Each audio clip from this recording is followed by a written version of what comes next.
Welcome to Democracy Now!, democracynow.org, the War and Peace Report. I'm Amy Goodman. In late March, over 2,000 people packed into the historic Riverside Church in New York to celebrate the 30th anniversary of Democracy Now! Today, in this special, we bring you highlights from the evening. Let's go back to that night.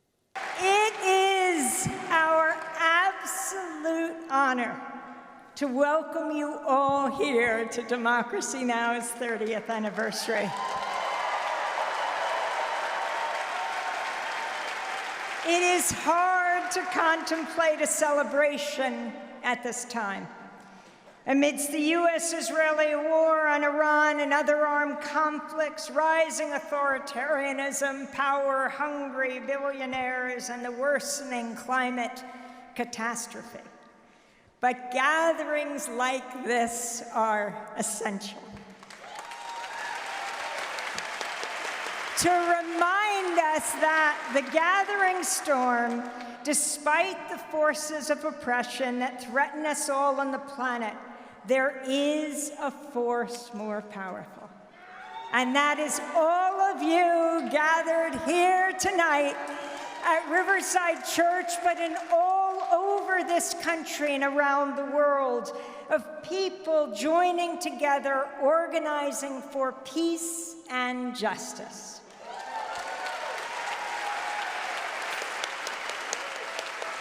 It was in this very sanctuary, here in Riverside Church, that Dr. Martin Luther King Jr. gave his famous speech, Beyond Vietnam, a time to break silence, on April 4th, 1967, a year to the day before he was assassinated in Memphis. King called out in that speech, the greatest purveyor of violence in the world today, my own government, he said. Dr. King warned, when machines and computers, profit motives and property rights are considered more important than people, the giant triplets of racism, extreme materialism, and militarism are incapable of being conquered. How prescient he was. And you know, at the time, King was attacked viciously and publicly for opposing the war. Life magazine accused him in an editorial of betraying the cause for which he has worked for so long, adding, his speech was a demagogic slander that sounded like a script from Radio Hanoi. King, though, was undeterred, and his commitment to peace, despite enormous pressure to back off, should be a lesson for us all today. Yep. Yes, tonight is a celebration not only of 30 years of Democracy Now!, but of the resilience of people and movements we strive to cover in this country and around the world. This is such an honor to be here with you and to be with my colleagues, Juan González and Nermeen Shaikh and the whole family. Let's turn to an excerpt of the speech of Democracy Now!'s Juan González. It has truly been a privilege and an honor to work with all these colleagues and to be welcomed into the homes of you, our audience, for so many years. My modest contribution as a part-time host and secretary-treasurer of the board of Pacifica all these years was to shed light not so much on the who, what, where, and when of the news, but on the why and the how, the historical context and broader framework of social forces underlying those events. All of our achievements, however, have always been bittersweet for me. For even as the show has thrived, and even as platforms for news and information, including progressive and independent ones, have proliferated, the American public's consciousness has plummeted when it comes to the malevolent, destructive, and barbaric role of U.S. imperialism, whether in its neoliberal or its fascist management form, in our contemporary world. Morality, decency, the quest for peaceful resolution of conflict, empathy for the weak and the powerful are branded as weaknesses, while bombast, cruelty, patriarchy, the frenzy for obscene profits, hate, torture, outright fraud, and lies are celebrated as signs of strength and power. Sadly, reporting the truth is important.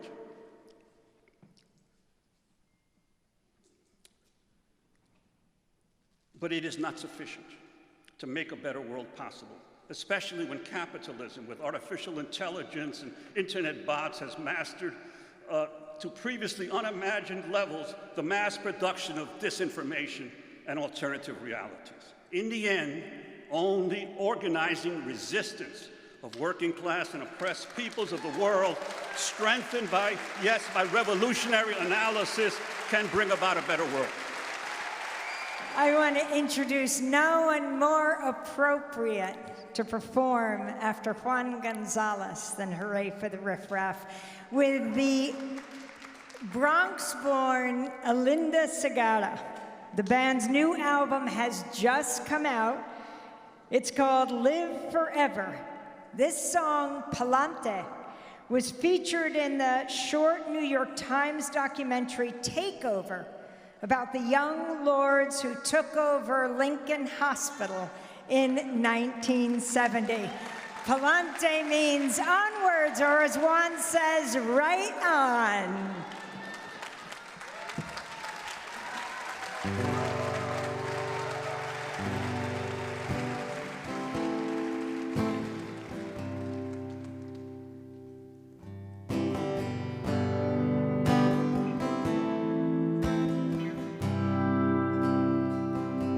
I just want to go to work, get back home, be something. I just want to fall in line, do my time, be something. I just want to prove my worth on the planet Earth and be something. I just want to fall in love and not ruin it and feel something. Don't understand what I am. Treated as a fool, not quite a woman or a man. Well, I don't know, I guess I don't understand the plan. Colonized and hypnotized, be something. Sterilized, dehumanized, I'll be something. They tell you take your pay, but stay out the way. Go be something. They tell you do your best, forget the rest. Be something. Well, lately it's been mighty hard to see. Just searching for my lost humanity. I look for you, my friends, but do you look for me?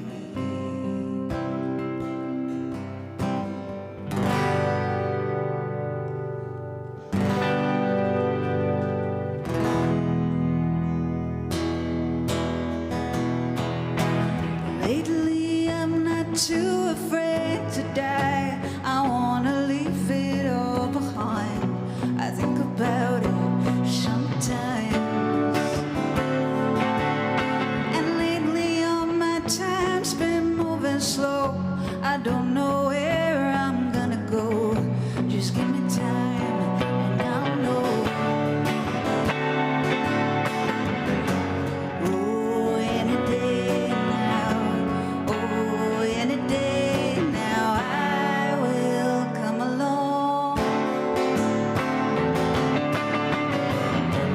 Oh, any day now. Oh, any day now I will come along. Oh, I will come along. This is Hurray for the Riff Raff. We'll be back. Palante!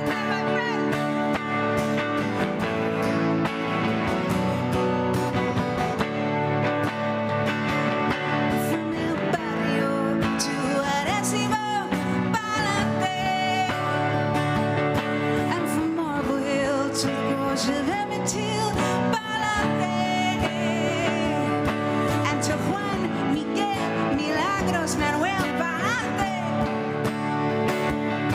And to all who have to hide, we say pa'lante. And to all who lost your pride, pa'lante. And to all trying to survive, pa'lante.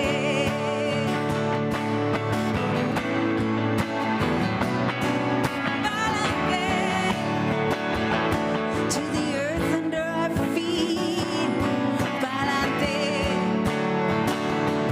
To resistance in the street, pa'lante. To the children of the world, pa'lante. To the poets of Palestine, pa'lante. To a dream that can never die, pa'lante. To all who came before, we say pa'lante. To all who came before, we say pa'lante.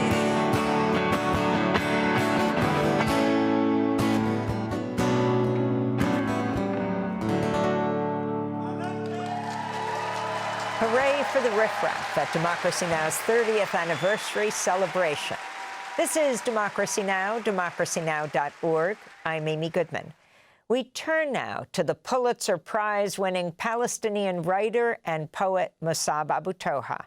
He fled Gaza with his family in December 2023 after he was detained by Israeli forces for 2 days. He was close friends with the Palestinian poet Rafat al-Hariri, who was killed in an Israeli airstrike in 2023. This is Mosab Abu Toha speaking at Riverside Church. Thank you so much, Democracy Now! Thank you, Amy, Nermeen, and Juan. I mean, these are very heartbreaking moments. There is no language that can describe my feelings listening to my dear friend Rafat. He's somewhere else better than this ugly world that we are trying, all of us, to survive. It was October 12th, 2023, when I had my interview with Amy. I was still in our house in Gaza. This house has been a heap of rubble since October 30th, 2023. Just 2 days after the interview I did with Amy on October 12th, Israel killed 30 members of my extended family, including my great uncle, Khadr Abu Toha, his wife, his children, the wives of his children, the grandchildren. The youngest was 4 years old. That same Khadr was the only one in my family who was interested in doing the family tree. And I ended up doing his family tree after he was killed. And that's something that I kept doing, unfortunately, to document the genocide that Israel perpetrated not only against Palestinians, but the Palestinian families. Israel has erased hundreds of families in Gaza, including some of my relatives, some of whom remain under the rubble even now. Under the rubble. She slept on her bed, never woke up again. Her bed has become her grave, a tomb beneath the ceiling of her room. The ceiling, a cenotaph. No name, no year of birth, no year of death, no epitaph. Only blood and a smashed picture frame and ruin next to her. In Jabalia camp, a mother collects her daughter's flesh in a piggy bank, hoping to buy her a plot on a river in a faraway land. A group of mute people were talking sign. When a bomb fell, they fell silent. It rained again last night.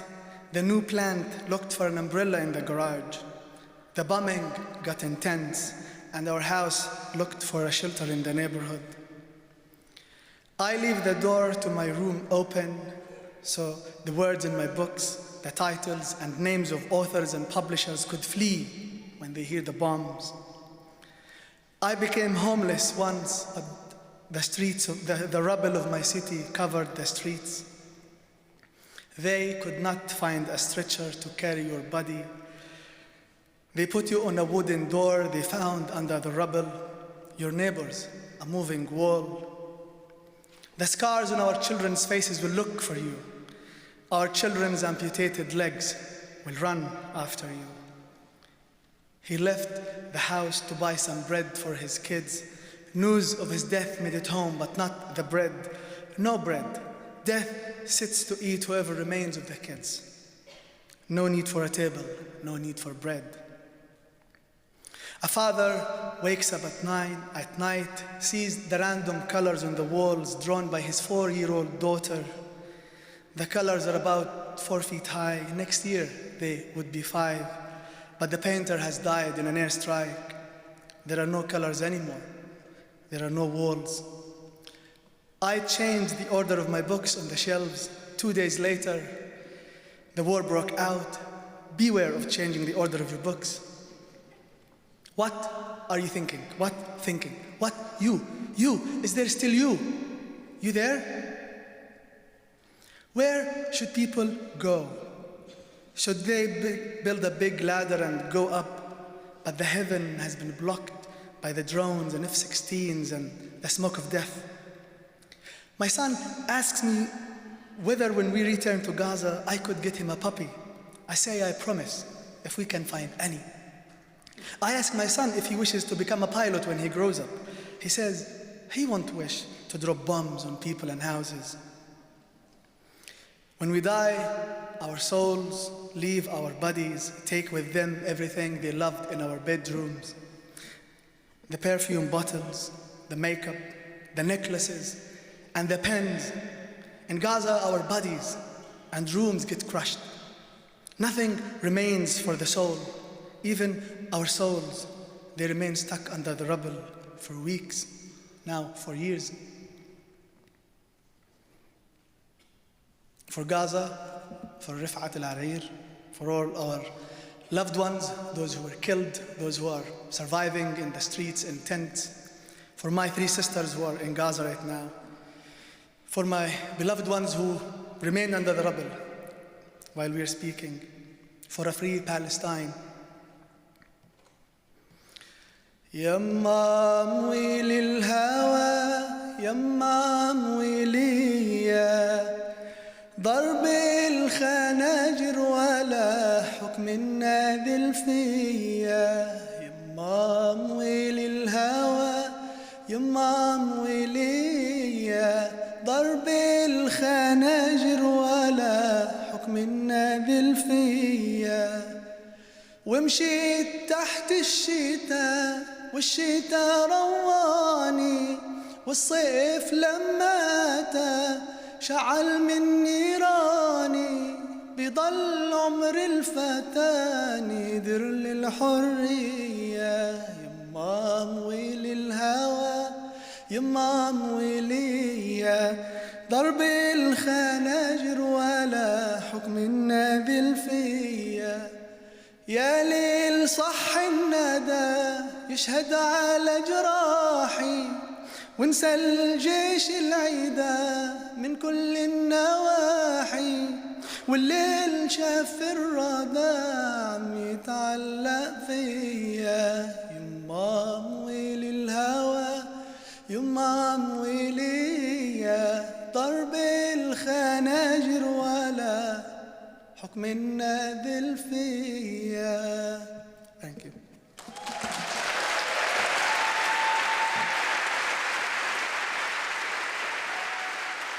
That was the Palestinian writer and poet Mosab Abu Toha, who just recently won a Pulitzer Prize for his essays in the New Yorker magazine. This is Democracy Now! Co-host Nermeen Shaikh speaking at Democracy Now!'s 30th anniversary celebration. We're living irrefutably, if perhaps in some instances not irreversibly, in a time of multiplying and accelerating crises.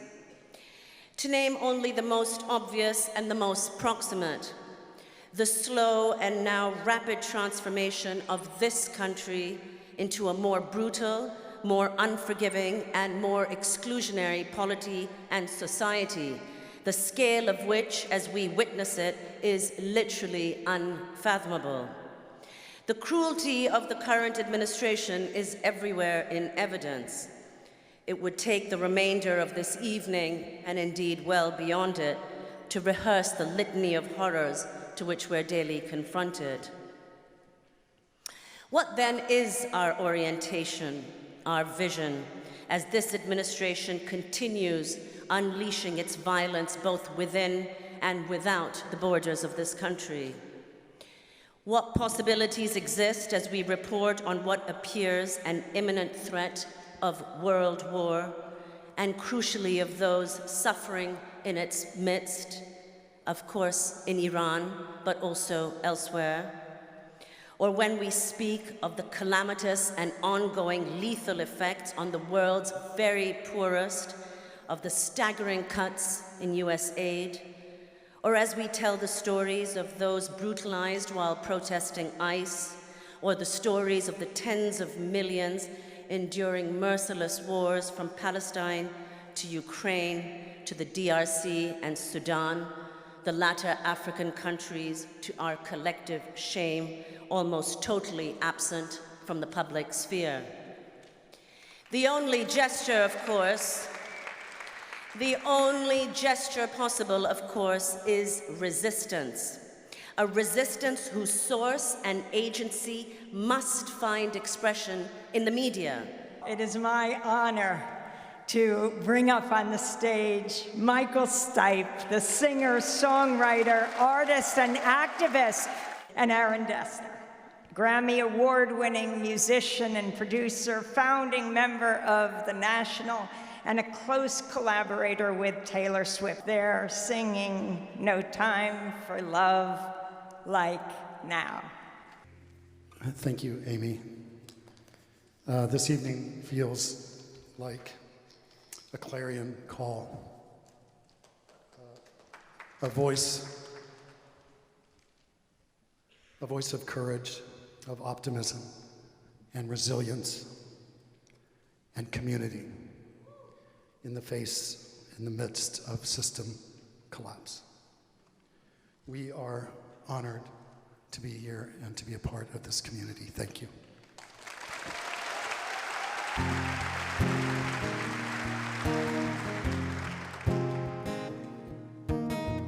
No time for breezy, no time for arguments. There's no time for love like now. There's no time in the bardo, no time in the in-between, no time for love like now. Where did this all begin to change? The lockdown memories can't sustain this glistening, hanging free fall. I turned away from the glorious light. I turned my head and cried. Whatever waiting means in this new place, I am waiting for you. There's no time for dancing, no time for undecided, no time for love like now. There's no time for honey, no time for psalms and thresholds, whisper a sweet prayer sigh. Where did this all begin to change? The lockdown memories can't sustain this glistening, hanging free fall. I turned away from the glorious light. I turned my head and cried. Whatever waiting means in this new place, I am waiting for you. Your voices echoing love, love, love, love, love. I hear it far, far away. And I am waiting for you. Yes, I am waiting for you. Whatever waiting means in this new place, I am waiting for you. Yes, I am waiting for you. I am waiting for you.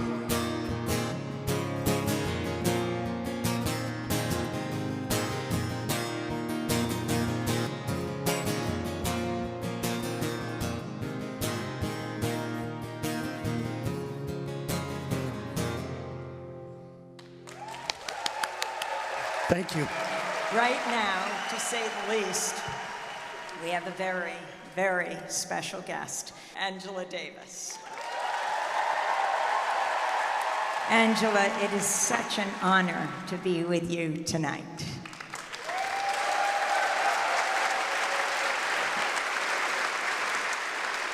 Well, congratulations, Amy, Nermeen, and Juan, on the occasion of the 30th, can you believe it? 30th anniversary of Democracy Now! Without Democracy Now!, I do not know where we would be today.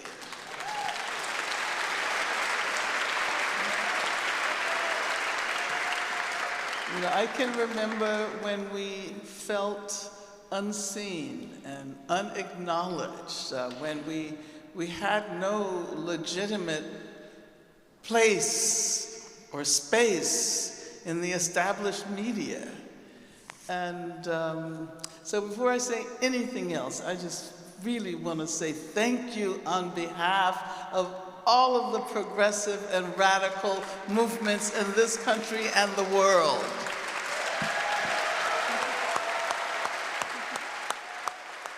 Start where you grew up. Start in Birmingham, Alabama, and what it meant to grow up in Dynamite Hill, and then take us on a short trajectory of your remarkable life. Really?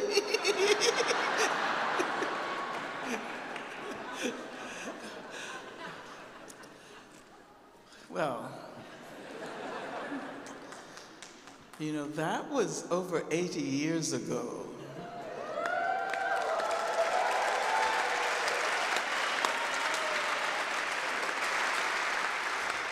Okay, Amy, I was born in 1944 in Birmingham, Alabama, at a time when the government of the city and of the state were literally in the hands of the Ku Klux Klan. You know, I often point out that some of my earliest memories are of hearing the sound of dynamite, because when my family moved into that area, Black people were allowed to live on one side of the street, Center Street, which was the dividing line, but not on the other side. And you know, one of the stories I never tire of telling is that as kids, we knew that a Ku Klux Klansman lived right across the street from us. And we knew that we were not allowed to cross that street. Black people weren't allowed to cross that street unless they worked for white people in the neighborhood. And so, you know, sometimes instead of playing hide and go seek, or, you know, all of the other children's games that we used to play, we used to dare each other to run across the street. And if you were, you know, really courageous, you would not only run across the street, you would run up the steps of the Klansman's house and ring the doorbell and try to make it back across the street before they came to answer. So, I mean, I say that because I know the theme of this evening is resistance. And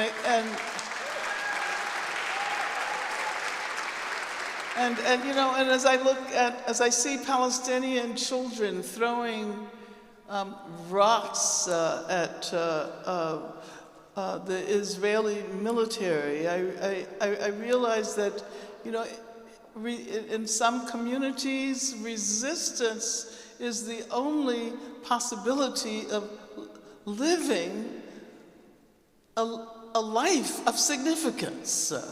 And what is so exciting about this moment is that we've struggled so long for Palestine's solidarity to be a part of the larger social justice agenda in this country. And for so long, it appeared as if Zionism was so powerful that we would never achieve that goal. And so people who worked around issues of Palestine solidarity had to do it in a kind of marginalized fashion, not in connection with what we consider to be the main issues of social justice. But I can say now that I am really thankful that I've managed to live as long as I have.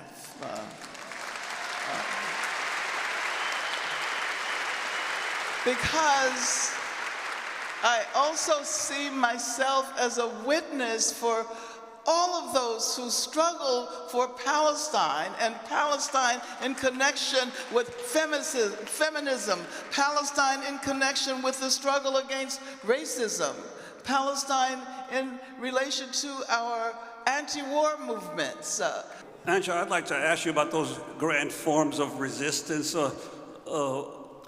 We were politically formed during the same period of time, and you first became to national fame or national or international notoriety as a member of the Black Panther Party. And I'm wondering if you could share, especially for the young people here, what drew you to revolutionary struggle, to the Panther Party, and what kinds of lessons, good and bad, have you drawn from that experience that might help other folks who are organizing resistance and seeking to build a better world today? I think I've always been connected with some kind of collective.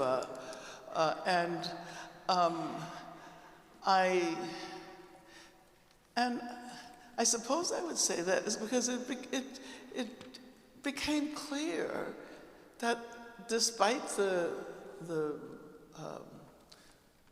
individualism that is promoted, and especially in relation to and by capitalism, that nothing that we do as individuals is ever going to really make a major difference. We always have to be connected with community.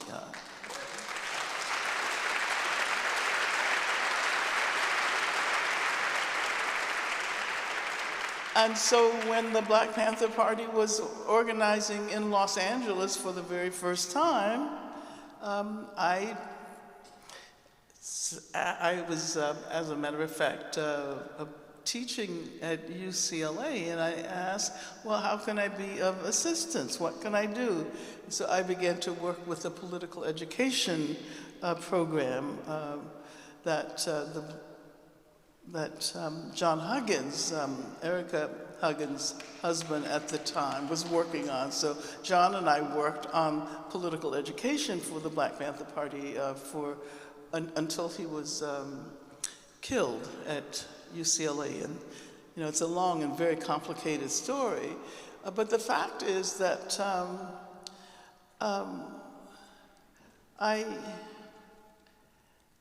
I think I've always felt more comfortable in environments where I could resist, where I could say no, and not be by myself saying no. Being with others who recognize that we need a different kind of world, a world without racism, a world without heteropatriarchy, a world without economic exploitation, a world without colonialism, a world without genocide. And the only way to do that is together.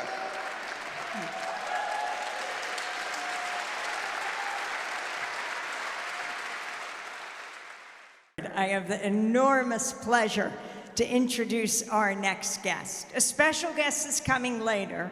This is also an extremely special guest who I can name at this moment, Patti Smith.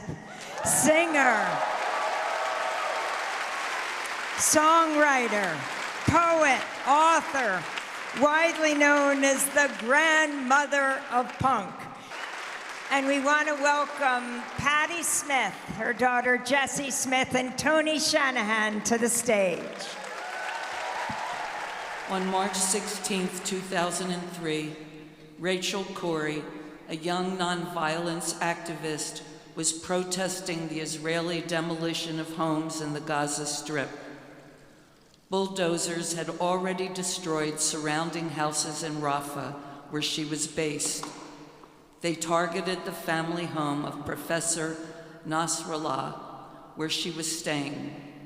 Corrie, wearing an orange vest, bullhorn in hand, called for them to cease. She stood on a raised mound in the path of an Israeli bulldozer, but it kept going. Her fellow activists cried out, and the Nasrallah children watched in horror as she was crushed to death. The loss of Corrie, a bright, altruistic force, just 2 years older than my own son, haunted me. At the same time, on the first day of spring, it was obvious that all the marches, pleas, and protests of millions of people worldwide were not going to halt the Bush administration's plan to attack Baghdad. That was 23 years ago when Tony Shanahan and I wrote the song. We wrote it to comfort the family of Rachel Corrie and to send a small message of hope to the Palestinian people.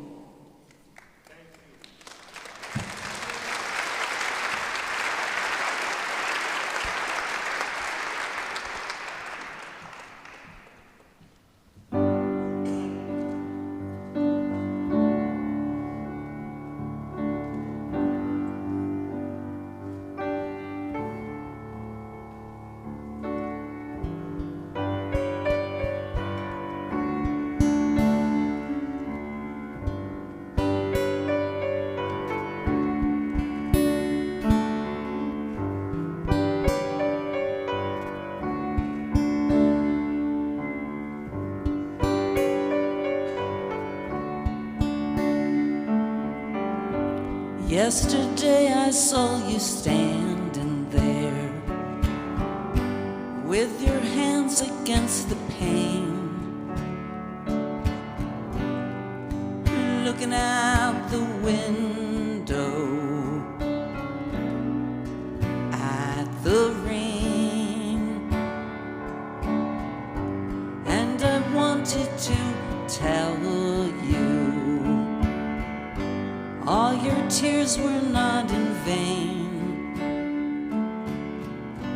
but I guess we both knew we'd never be the same, never be the same.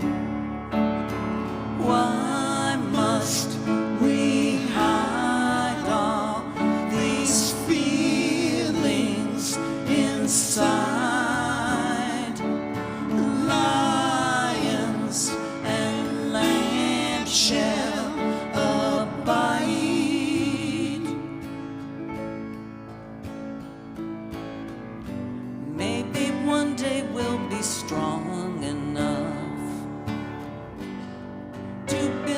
back again. Build the peaceable kingdom back again. Build it back again.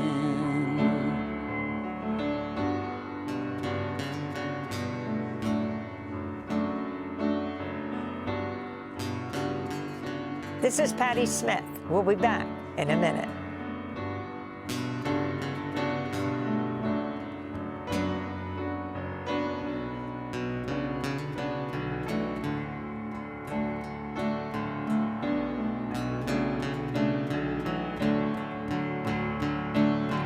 Why must we hide all these feelings inside?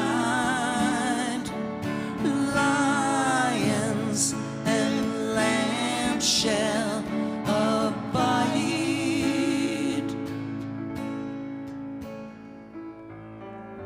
Maybe one day we'll be strong enough to build it back again. Build the peaceable kingdom back again. Maybe one day we'll be strong enough. We can build it back again.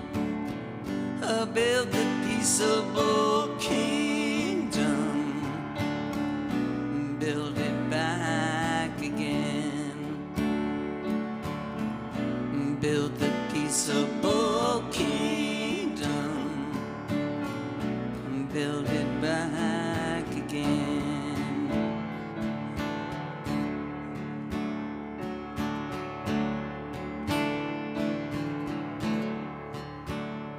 I was dreaming, in my dreaming, of an aspect bright and fair, and my sleeping, it was broken, but my dream, it lingered near, in the farm of shining valleys, where the pure air rarefied, and my senses newly opened, 'cause I awakened to the cry that the people have the power to redeem the work of fools upon the meek, the graces shower.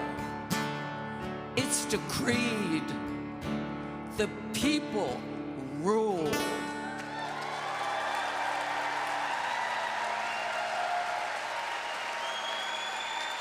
Thank you, Jesse Paris Smith, Tony Shanahan. Thank you. That was Patti Smith performing at Democracy Now!'s 30th anniversary. Yes, this is Democracy Now!, democracynow.org. I'm Amy Goodman, as we go back now to the Riverside Church celebration. We couldn't think of a way to end tonight. But then I saw someone in the audience, and I realized this is how we give thanks. Let's bring on the boss, Bruce Springsteen! Hello. Happy anniversary to Democracy Now! Happy anniversary. And it's so wonderful to be here. And happy birthday, Patty. Past winter, the federal troops brought death and terror to the streets of Minneapolis. They picked the wrong city. Because the power and the solidarity of the people of Minneapolis was an inspiration to the entire country. Their strength and their commitment told us that this is still America. reactionary nightmare and the invasion of an American city will not stand.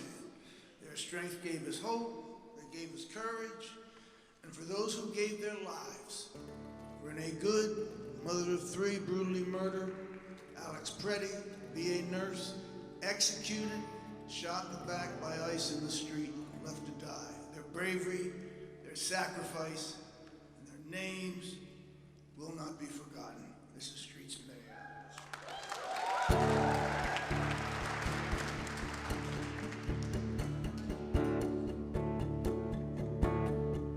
Through the winter's ice and cold, down Nicollet Avenue, city aflame fought fire and ice, neath an occupier's boots.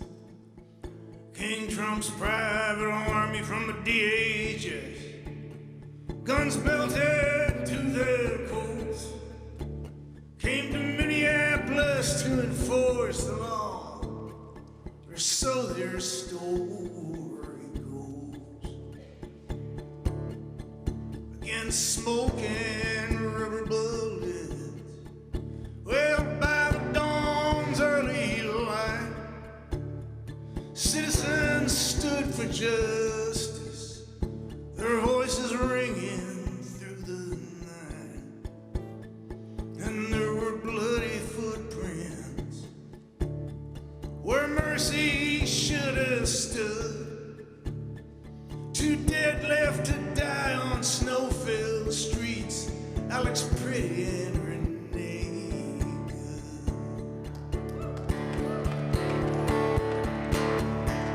Oh, in Minneapolis, I hear your voice singing through the bloody mist.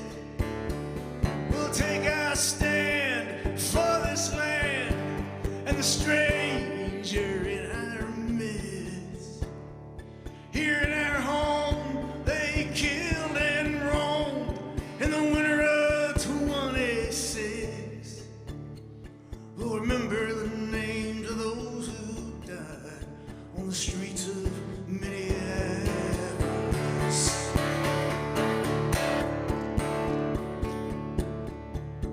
Trump's federal thugs beat up on his face and his chest. Then we heard the gunshots, and Alex Pretty lay in the snow dead. Their claim was self-defense, sir. Just don't believe your eyes. It's our blood and bones and these whistles and phones against Miller and Norman's federal lies. Oh, Minneapolis, I hear your voice crying through the bloody mist. We'll remember the names of those who died on the streets of Minneapolis.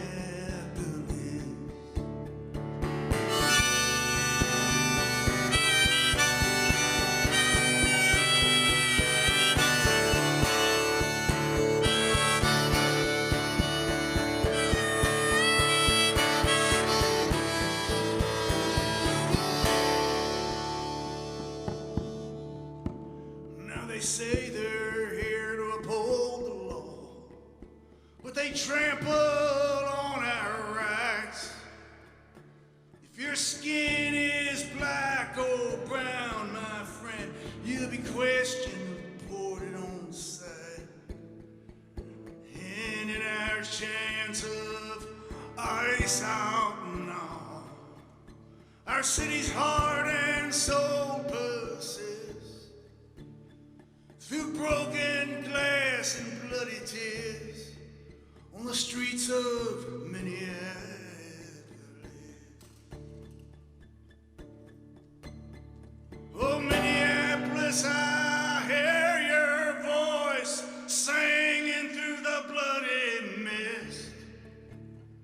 Here in our home, they killed and roamed in the winter of 26. We'll take our stand for this land the stranger in our midst. We'll remember the names of those who died on the streets of Minneapolis. We'll remember the names of those who died on the streets of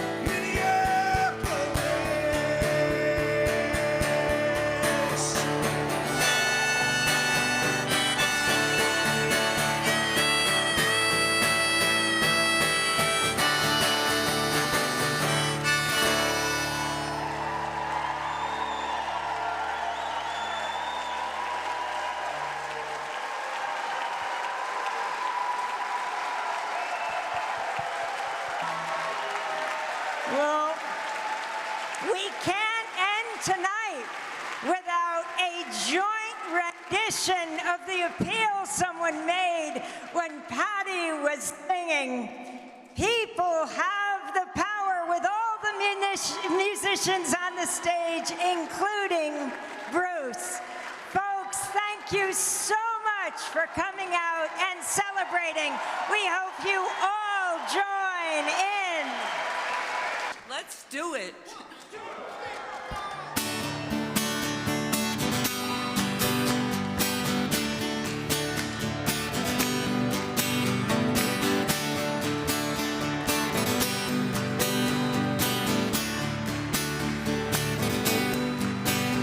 I was dreaming, in my dreaming, well of an aspect bright and fair, and my sleeping, it was broken, but my dream, it lingered near, in the farmer, shining valleys, oh, where the pure air, rarefied, and my senses are newly opened, 'cause I awakened into the cry that the people have the power to redeem the work of fools. Upon the meek, the grace is showered. It's decreed, the people rule. Come on. people have the power. Believe it. People have the power. Make it so. People have the power. People have the power.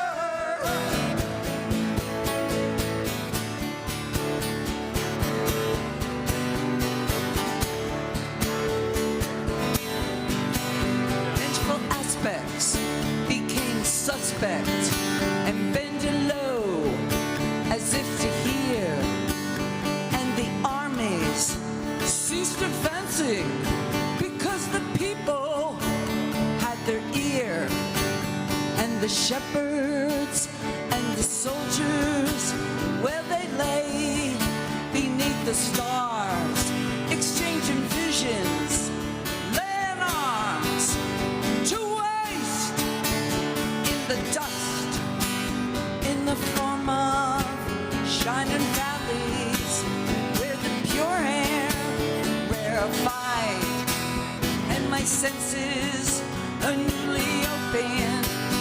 I awakened to the cry. Come on.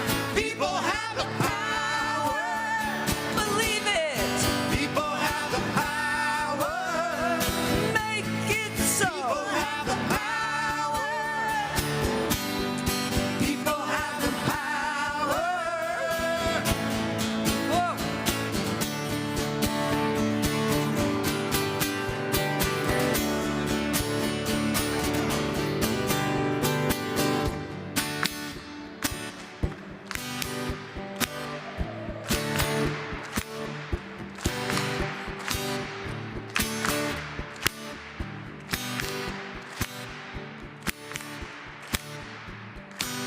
Where there were deserts, I saw fountains, and like cream, the waters rise, and we stroll there together.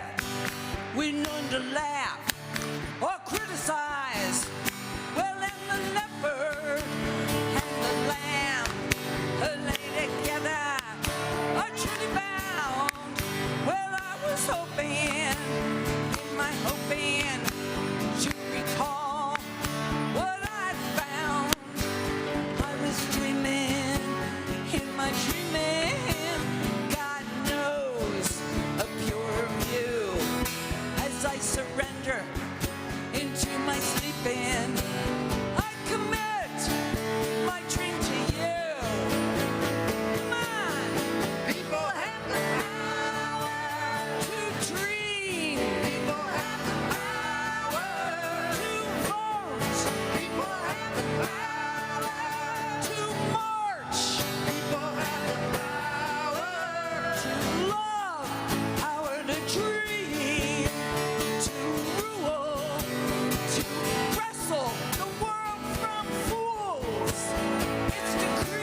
Thanks for watching Democracy Now! On YouTube. Subscribe to the channel and turn on notifications to make sure you never miss a video. And for more of our audience-supported journalism, go to democracynow.org, where you can download our news app, sign up for our newsletter, subscribe to the daily podcast, and so much more.